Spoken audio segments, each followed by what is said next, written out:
आज की वीडियो में हम कवर करेंगे बायोटेक एंड एप्लीकेशन का बचा हुआ पोर्शन। जो हमारी पुरानी वीडियो थी, पहली वाली वीडियो थी, उसमें हमने क्या किया थे, बायोटेक एंड एप्लीकेशन के पहले 2-3 पेजेस से 10 क्वेश्चन फ्रेम किए थे जो आपके क्या पूछ सकते हैं, नीट 26 में पूछे जा सकते हैं।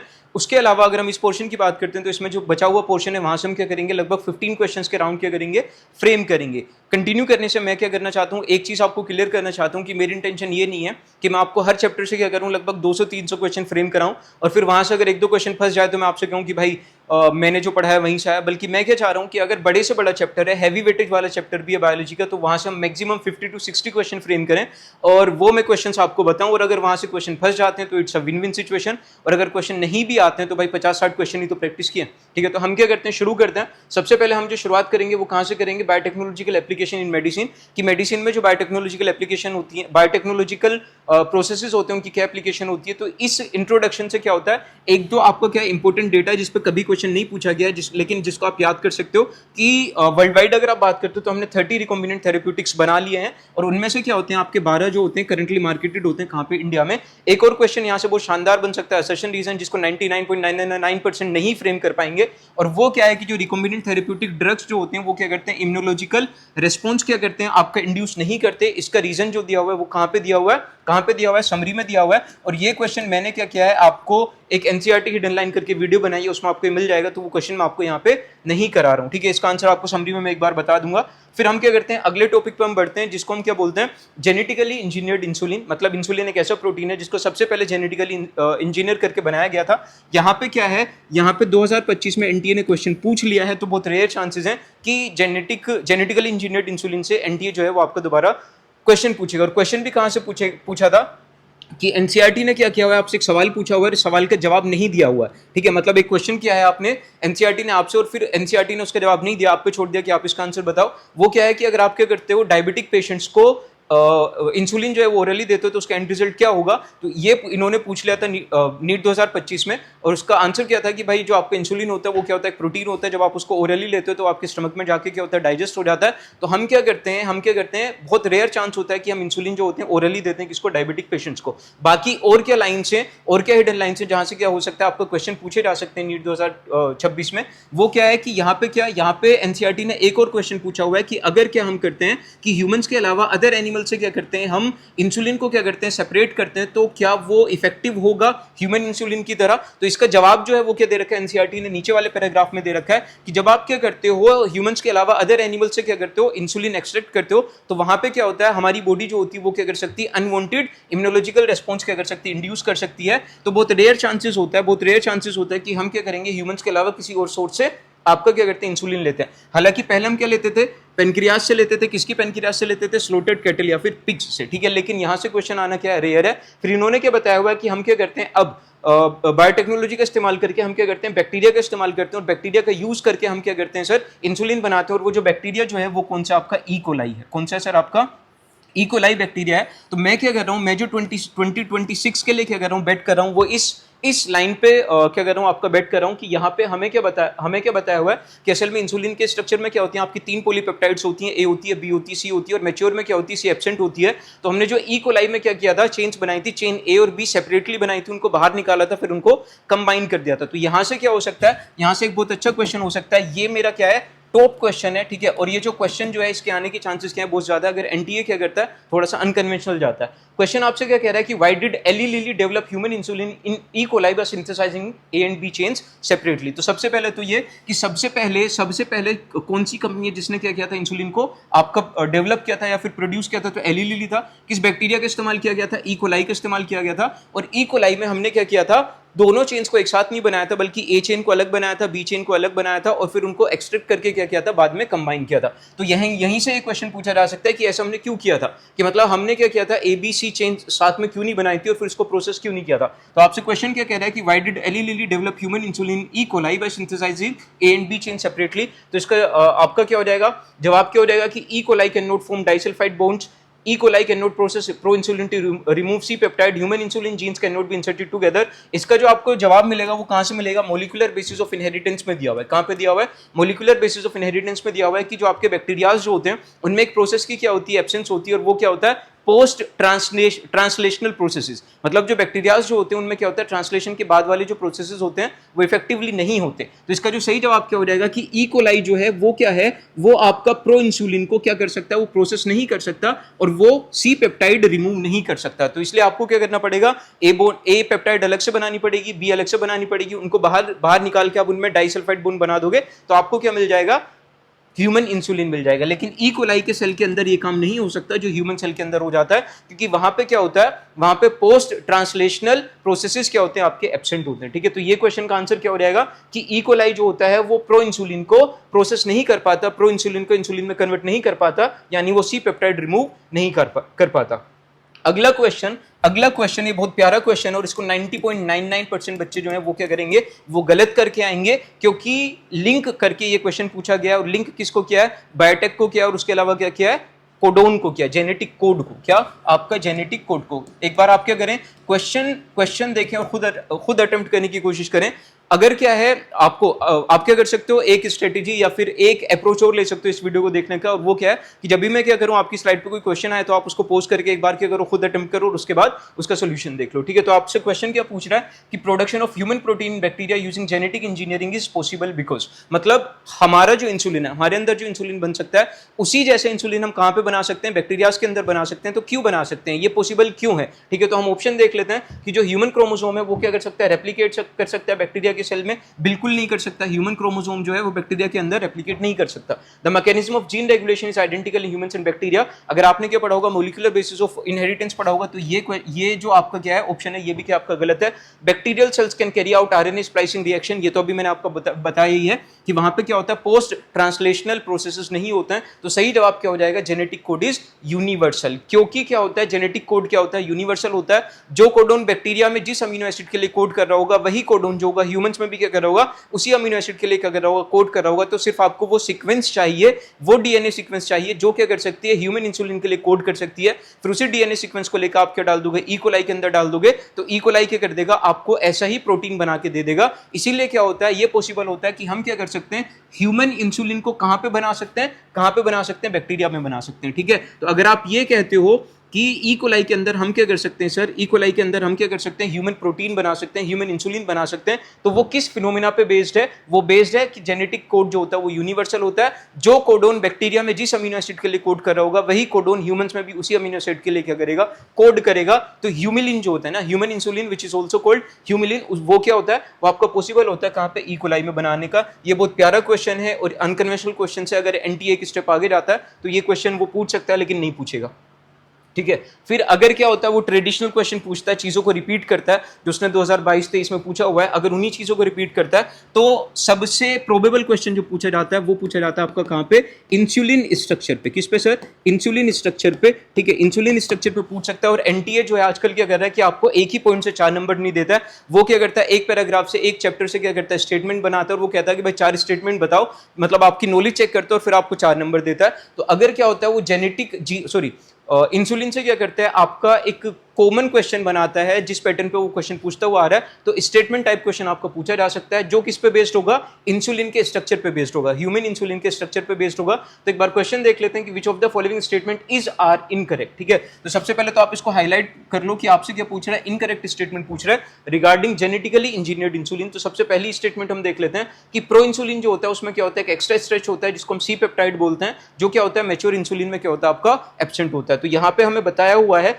कि आपका क्या होता है, जो ह्यूमन इंसुलिन होता है, जब वो बनता है ना, जब वो बनता है तो अपनी मैच्योर फॉर्म में नहीं होता, उसमें क्या होता है, एक ए चेन होती है, एक क्या होती है, बी चेन होती है, और एक क्या होती है, आपकी सी चेन होती है। और जब इसकी प्रोसेसिंग होती है तो ये सी चेन बाहर निकल जाती है, ए और बी चेन बचती है, और इनके बीच में क्या बन जाते हैं सर, आपके डाइसल्फाइड बॉन्ड बन जाते हैं। तो ये स्टेटमेंट क्या हो जाएगी, आपकी बिल्कुल सही स्टेटमेंट हो जाएगी कि आपका क्या होता है, जो प्रो इंसुलिन होता है उसमें क्या होता है, एक एक्स्ट्रा स्ट्रेच होता है सी पेप्टाइड का, और ये जो सी पेप्टाइड का स्ट्रेच होता है ये क्या होता है, मैच्योर इंसुलिन में एब्सेंट होता है। और अगर क्या करेगा, एक ही पॉइंट से 4 नंबर पूछेगा तो वो ये कह सकता है कि ह्यूमन इंसुलिन है, मैच्योर ह्यूमन इंसुलिन में आपकी कौन सी पेप्टाइड या कौन सी चेन क्या होती है, आपकी एब्सेंट होती है, तो सी पेप्टाइड क्या होती है, आपकी एब्सेंट होती है। ठीक है, फिर उसके बाद the 2 polypeptide chains of mature insulin are linked by disulphide bond. ठीक है, तो ये मैंने आपको अभी बताया है कि क्या होता है, जो 2 मैच्योर क्या होती हैं आपकी पेप्टाइड चेन्स होती है उनके बीच में कौन सा बॉन्ड होता है, डाइसल्फाइड बॉन्ड होता है, ठीक है। तो ये क्या है, ये स्टेटमेंट भी क्या हो जाएगी आपकी सही हो जाएगी। और अगर इसको 4 नंबर में पूछेगा तो वो सिर्फ ऐसे पूछ लेगा कि मैच्योर इंसुलिन की जो 2 चेन्स होती है उनके बीच में कौन सा बॉन्ड होता है, तो सर कौन सा बॉन्ड होता है,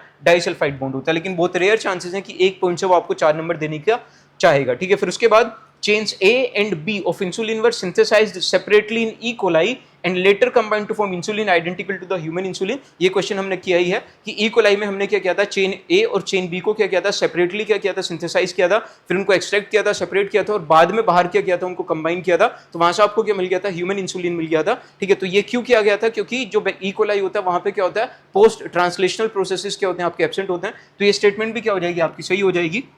insulin obtain from other animals is as effective as human insulin, ठीक है। तो स्टेटमेंट आपसे क्या कह रहा है कि हम क्या करते हैं, ह्यूमन इंसुलिन को अगर क्या करते हैं, मतलब ह्यूमंस के अलावा किसी और एनिमल से क्या करते हैं, इंसुलिन को एक्सट्रैक्ट करते हैं, तो वो भी क्या होता है, इफेक्टिव होता है। जितना इफेक्टिव क्या होता है आपका ह्यूमन इंसुलिन होता है। तो एनसीईआरटी ने इस चीज को बता दिया है कि वो इतना इफेक्टिव नहीं होता है जितना क्या होता है ह्यूमन इंसुलिन होता है। मोर ओवर वो क्या करता है, वो इम्यूनोलॉजिकल रेस्पॉन्सेज आपके इंड्यूस करता है। तो स्टेटमेंट क्या हो जाएगी आपकी गलत हो जाएगी और इनकरेक्ट आपसे पूछ रहा है। तो क्या है आपकी फोर्थ स्टेटमेंट इनकरेक्ट है, बाकी आपकी क्या है, सारी की सारी सही है। लेकिन मैं इस कन्वेंशनल क्वेश्चन पे या फिर कॉमन क्वेश्चन पे क्या कर रहा हूं, या कॉमन पैटर्न पे बैट नहीं कर रहा हूं, I am batting on this question. अगर एनटीए में भी अगर एनटीए क्या कर सकता है, थोड़ा सा अपना एक अप्रोच आगे लेके जाता है, तो वो क्या करेगा, या तो ये क्वेश्चन पूछेगा कि दोनों चेन्स को हम सेपरेटली सिंथेसाइज क्यों करते हैं। और भाई ये तो बहुत प्यारा क्वेश्चन है, ठीक है। अगर आप चीजों को लिंक करके पढ़ना चाहते हो या फिर पढ़ते हो तो इस क्वेश्चन को आप कर ले जाओगे।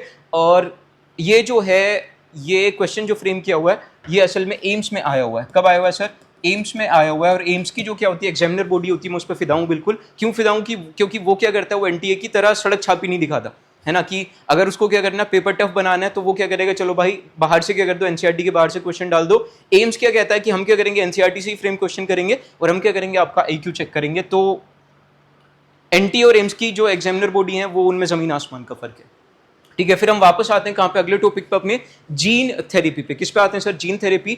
जीन थेरेपी की अगर आप बात करते हैं तो इंपॉर्टेंट टॉपिक है, और इंपॉर्टेंट टॉपिक है और क्वेश्चन आने के चांसेस क्या हैं, वो ज़्यादा हैं। क्यों ज़्यादा हैं, क्योंकि ना तो सर आपका 2023 में क्वेश्चन पूछा गया है, ना 2024 में क्वेश्चन पूछा गया है, ना 2025 में क्वेश्चन पूछा गया। तो चांसेस हैं कि आपके 2026 में क्वेश्चन पूछा जाएगा। क्यों पूछा जाएगा, क्योंकि एनटीए क्या करता है, या कोई भी एग्जामिनर कंडक्टिंग बॉडी होती है, वो क्या करती है, थोड़ा सा गैप लेके क्वेश्चंस को पूछती है। तो जीन थेरेपी से एक पॉसिबिलिटी है कि वापस से 2026 में आपको क्वेश्चन पूछा जाएगा। अब मैं आपको ये बता देता हूं कि जीन थेरेपी में कहां से क्वेश्चन पूछा जाता है। तो सबसे पहले तो ये पूछा जाता है कि जीन थेरेपी होती क्या है, ठीक है। फिर उसके बाद ये कौन से डिजीज को क्या करती है, आपका क्योर करती है, ठीक है। फिर उसके बाद किस मेथड का इस्तेमाल करती है, ठीक है। फिर उसके बाद ये पूछा जाता है कि एडीए डेफिशिएंसी क्या होती है, ठीक है।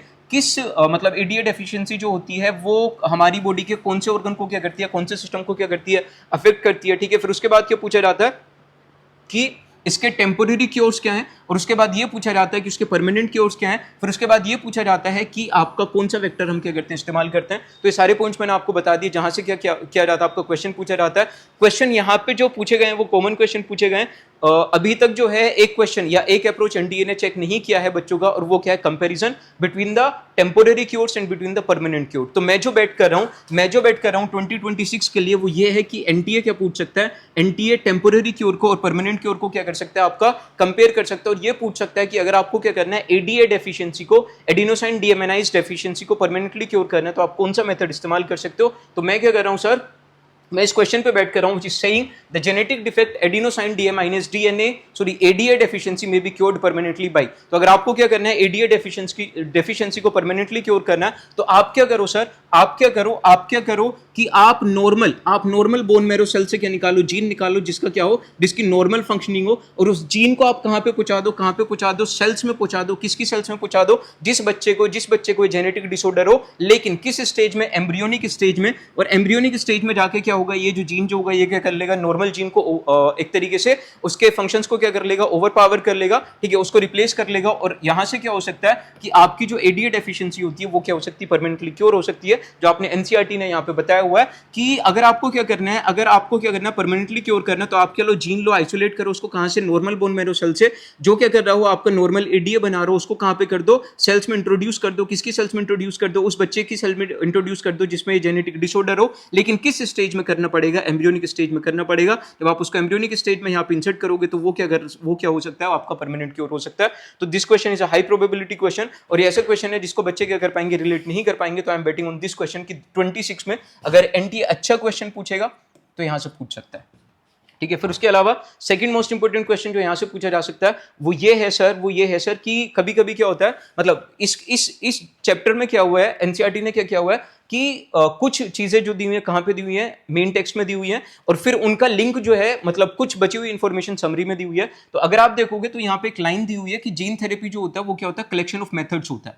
क्या होता है, कलेक्शन ऑफ मेथड्स होता है, मतलब उसमें सिर्फ एक ही मेथड नहीं होता है जिसके थ्रू आप क्या कर सकते हो, डिफेक्टिव जीन को सही कर सकते हो, बल्कि मल्टीपल मेथड्स होते हैं। तो आपसे क्या पूछा जा सकता है, आपसे ये पूछा जा सकता है कि जीन थेरेपी में कौन कौन से मेथड होते हैं। यह आपको कहां पे बताया हुआ है, यह आपको समरी में बताया हुआ है कि असल में जीन थेरेपी जो होती है, कि सर असल में जीन थेरेपी जो होती है उसमें क्या होते हैं, दो मेथड्स होते हैं। कि पहला तो क्या होता है, जीन रिप्लेसमेंट, मतलब आपके अगर नॉर्मल जीन लो उसको कहां पे इंसर्ट कर दो, डिफेक्टिव जीन की पोजीशन पे क्या कर दो आप, इंसर्ट कर दो, तो वो क्या कर लेगा, उसको रिप्लेस कर लेगा, which is called gene replacement. लेकिन दूसरा जो आपका क्या होता है, दूसरा जो अप्रोच होता है वो क्या होता है, जीन टारगेटिंग होता है। जीन टारगेटिंग में क्या होता है कि हमारे जो डिफेक्टिव जीन होता है हम उसको नहीं छेड़ते, बल्कि हम क्या करते हैं, अपना डिजायर्ड जीन भेजते हैं और उसको इतना एम्पलीफाई करा देते हैं कि वो क्या कर लेता है, ओवर पावर कर लेता है किसको कर लेता है, डिफेक्टिव जीन को, ठीक है। तो इसको हम क्या बोलते हैं, जीन टारगेटिंग बोलते हैं। तो असल में जीन थेरेपी में क्या है, दो मेथड्स हैं। पहला क्या है आपका जीन रिप्लेसमेंट, जिसमें हम क्या करते हैं, डिफेक्टिव जीन को रिप्लेस कर देते हैं विद द नॉर्मल जीन। दूसरा क्या होता है, gene targeting which works on the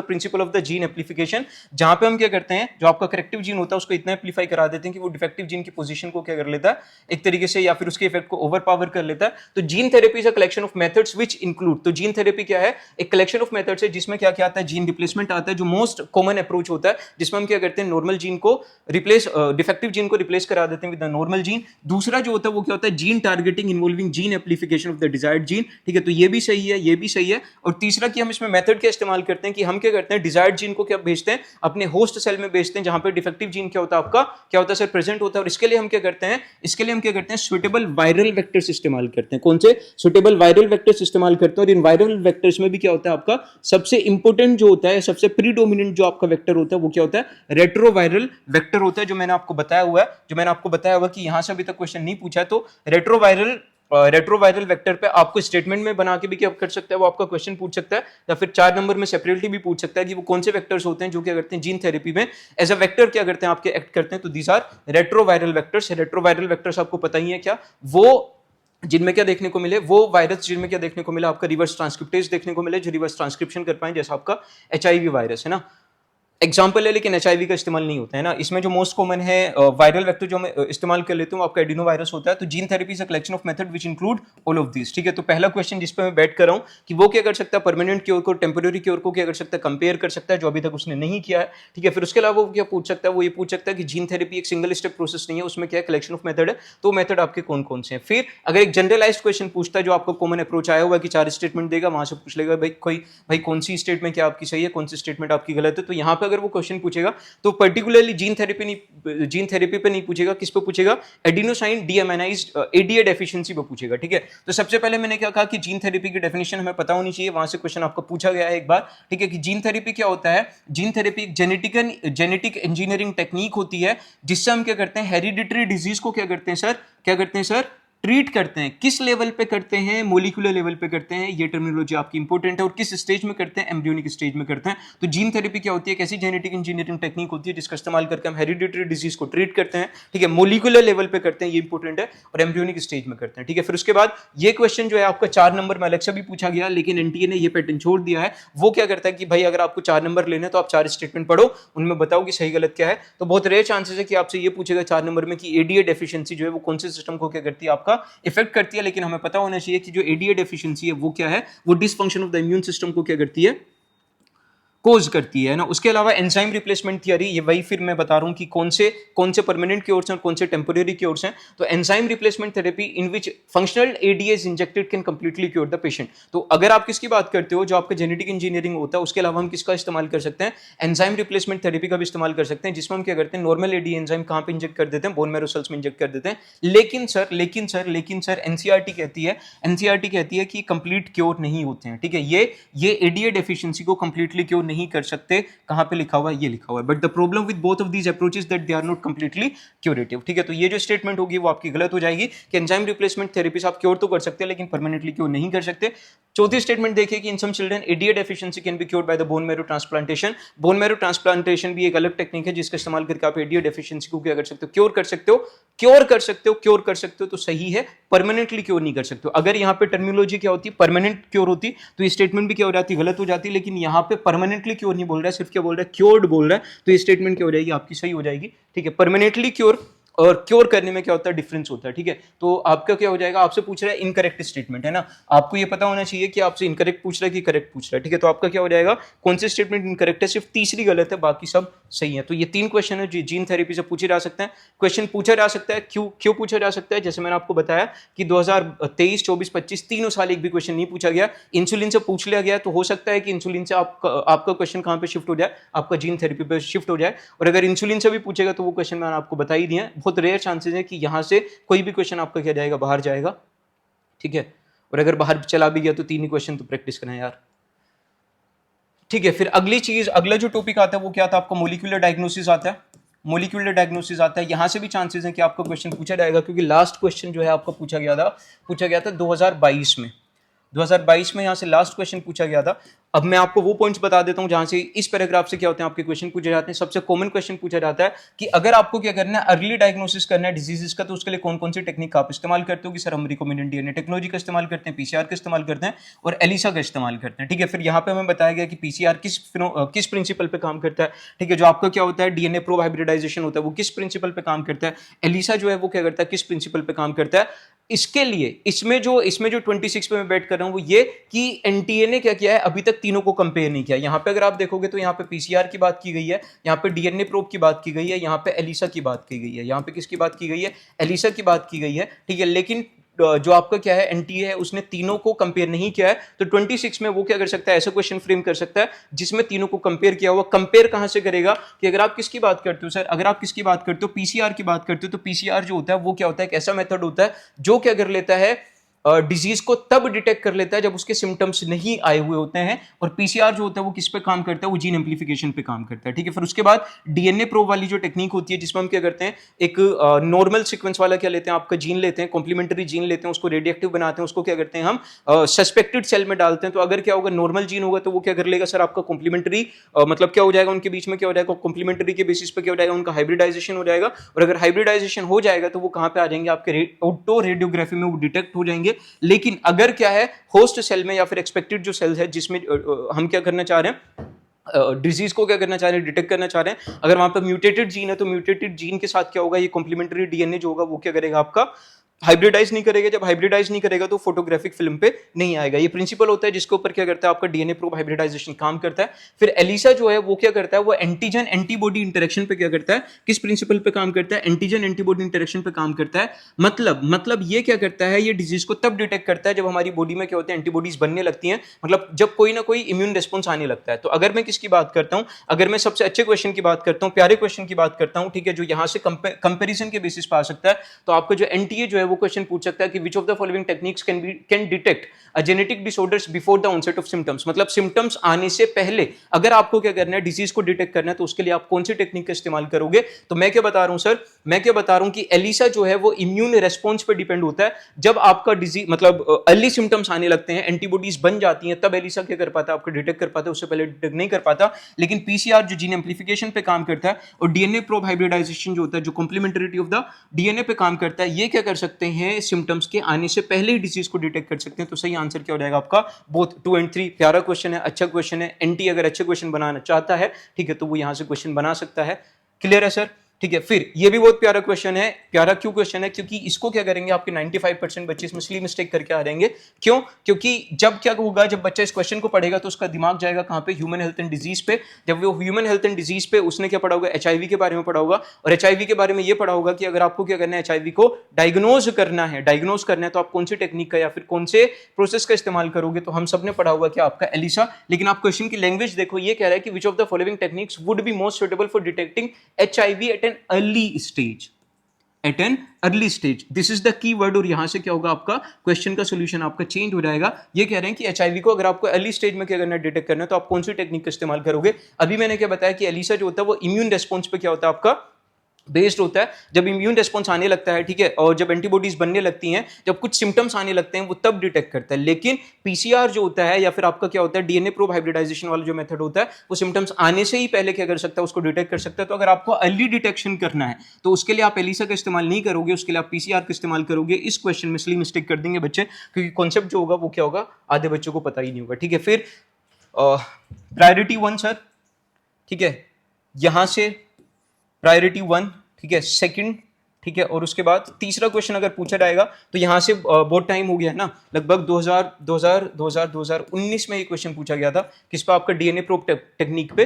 तो हो सकता है कि डीएनए प्रोब टेक्निक पे क्या कर सकता है, आपका क्वेश्चन वो आपका रिपीट से कर सकता है। अगर आप मुझसे बात करते हो कि सर इंसुलिन, जीन थेरेपी और मोलिकुलर डायग्नोसिस में आप किस पे बैटिंग कर रहे हो, तो I M batting on gene therapy. ठीक है, मतलब इंसुलिन से बहुत रहे चांसेस है क्वेश्चन पूछेगा, क्योंकि 25 में पूछ लिया है। ठीक है, अगर रिपीट करेगा तो वही क्वेश्चन पूछे जा सकते हैं जो मैंने आपको बता दिया है। मोलिकुलर डायग्नोसिस से, और दूसरा जो टॉपिक है, मतलब पहला आपका जीन थेरेपी, दूसरा मोलिकुलर डायग्नोसिस, तीसरा आपका इंसुलिन। इंसुलिन मेरी प्रायोरिटी लिस्ट में सबसे नीचे है। ठीक है, यहां से क्वेश्चन पूछा जा सकता है, क्योंकि 2019 में पूछा था या 20 में, 21 में पूछा था, बल्कि कब पूछा था सर, 2021 में पूछा था, 2021 में पूछा था। 5 साल हो गए, तो इसको क्या कर सकता है, आपका रिपीट कर सकता है। क्वेश्चन आप देखो कि इन डीएनए प्रोब टेक्निक का clone with mutated gene does not appear on the photographic film. मतलब जो नॉर्मल जीन जो होता है वो क्या आ जाता है, फोटोग्राफिक फिल्म पे आ जाता है, लेकिन म्यूटेटेड जीन नहीं आता। तो उसका रीजन क्या होता है, उसका रीजन क्या होता है कि अगर क्या होगा भाई, जीन में डिफेक्ट है, जीन में डिफेक्ट है तो क्या है, मतलब जीन में डिफेक्ट है तो आपकी जो डीएनए सीक्वेंस होगी वो आपकी अलग हो जाएगी, और जब डीएनए सीक्वेंस अलग हो जाएगी तो कॉम्प्लीमेंटरिटी एग्जिस्ट नहीं करेगी, और जब कॉम्प्लीमेंटरिटी एग्जिस्ट नहीं करेगी तो दोनों आपस में क्या करेंगे,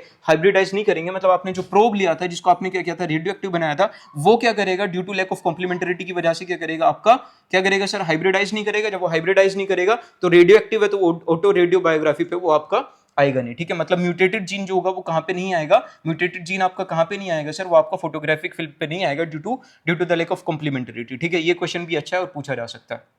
ठीक है, उसके बाद जो जनरलाइज्ड क्वेश्चन है, मोस्ट कॉमन क्वेश्चन है, जो मैं आपको बता रहा हूं कि एनटीए क्या चाहता है। एनटीए ये नहीं चाहता कि आप एक पॉइंट से या फिर एक लाइन से या फिर एक कॉन्सेप्ट से 4 नंबर ले जाओ। वो कह रहा है कि मैं क्या करूंगा, आपके मल्टीपल कॉन्सेप्ट्स क्या करूंगा, चेक करूंगा, और आपकी नॉलेज को चेक करूंगा। ठीक है, तो यहाँ पे वो क्या बन सकता है, आपका मैच द कॉलम बन सकता है, जिसमें ये पूछ सकता है कि पीसीआर किस प्रिंसिपल पे बेस्ड है, डीएनए प्रोब हाइब्रिडाइजेशन किस पे बेस्ड है, एलिसा किस पे बेस्ड है। ठीक है, तो देख लेते हैं एक बार पीसीआर जैसे मैंने बताया कि वो क्या करता है, जीन को क्या कर देता है, 1000 टाइम्स ऑफ या बिलियन टाइम्स क्या कर देता है, आपका एम्पलीफाई कर सकता है, जिसपे 2025 में एक आउट ऑफ एनसीईआरटी क्वेश्चन पूछा भी गया है ना।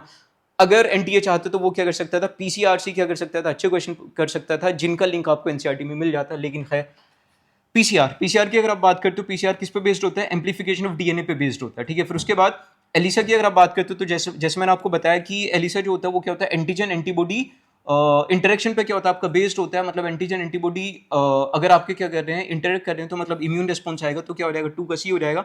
और डीएनए प्रोब जो होता है, डीएनए प्रोब में क्या होता है, आपका हाइब्रिडाइजेशन होता है, किसके साथ, कॉम्प्लीमेंट्री डीएनए के साथ।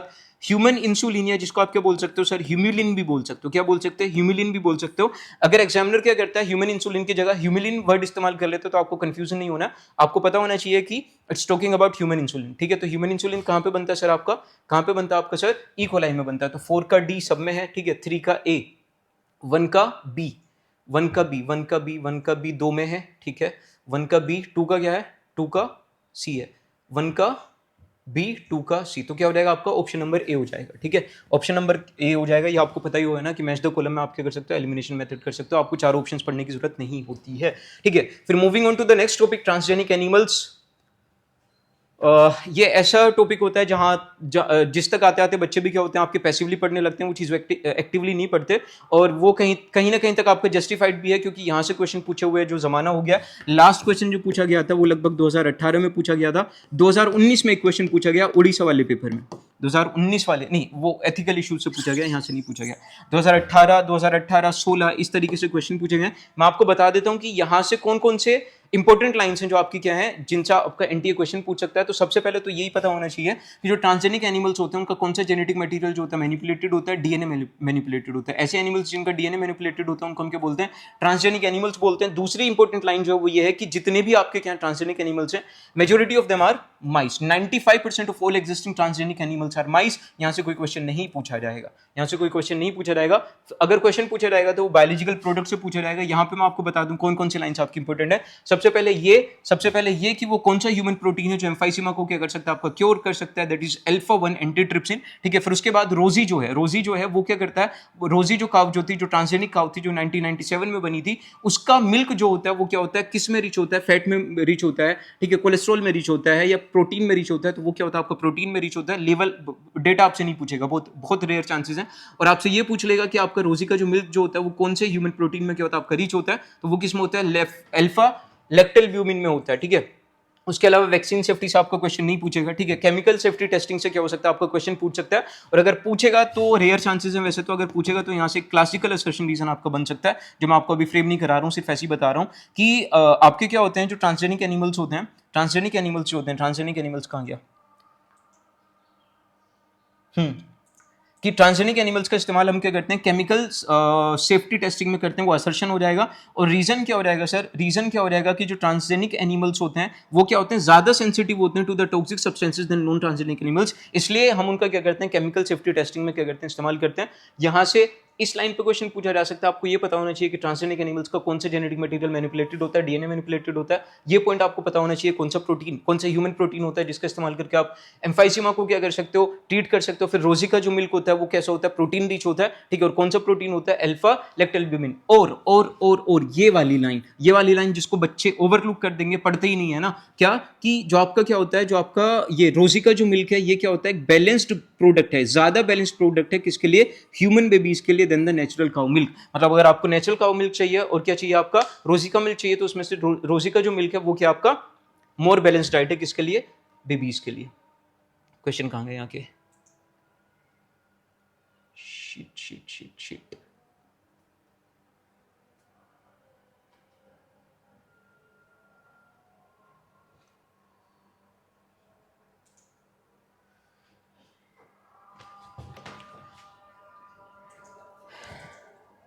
यहाँ के मैं क्वेश्चंस लेने भूल गया हूँ।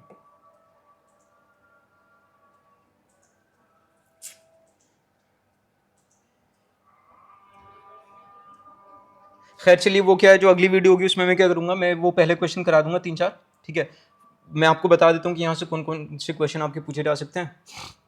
एक तो ये हो गया, ठीक है, मतलब ये क्वेश्चन इंपॉर्टेंट है ना। अगर क्या होगा, एक लाइन पे 4 क्वेश्चन, एक कॉन्सेप्ट पे एनटी आपको 4 नंबर देना चाहेगा, तो ये पूछ लेगा कि which human protein is used to treat emphysema, तो उसका जवाब क्या हो जाएगा सर, अल्फा एंटीट्रिप्सिन हो जाएगा। और अगर पूछना चाहेगा कि which human protein is present in the रोजी काउ मिल्क है ना, तो उसमें क्या हो जाएगा, अल्फा लेक्टलब्यूमिन हो जाएगा। ठीक है, और फिर ये पूछ सकता है कि रोजी का जो काउ मिल्क होता है वो किस में एनरिच्ड होता है, प्रोटीन में एनरिच्ड होता है। ये क्वेश्चन मैं आपको पीडीएफ में दे दूंगा, है ना।